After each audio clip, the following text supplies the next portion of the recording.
নমস্কার বন্ধুরা, আজকে তৈরি করছি একটু বিরিয়ানি খেতে সকলেই বেশ পছন্দ করে।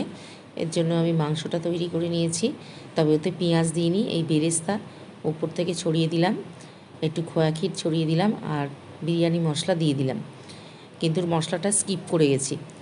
আর উপরে রাইসের লেয়ার দিয়ে দিলাম, দিয়ে ওর মধ্যে বেরেস্তা দিয়ে দিলাম, কাঁচা লঙ্কা দিয়ে দিলাম আর দেবো একটু খোয়া ক্ষীরের গুঁড়ো আর একটু জুস মাংস থেকে তুলে রেখেছিলাম, আমি কোনো কালার ব্যবহার করছি না, ওইটা দিয়ে দিলাম।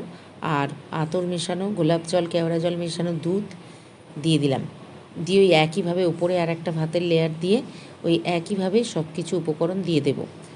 তারপর একটা ফয়েল পেপার দিয়ে মুড়ে ঢাকা দিয়ে এটা 10-15 মিনিট মতো আমি তাওয়ার উপর বসিয়ে প্রথমে একটু বেশি হিট দেবো, তারপর কম হিট দেবো, দিয়ে রেখে দেবো। তাহলেই তৈরি হয়ে যাবে ঘরোয়া বিরিয়ানি।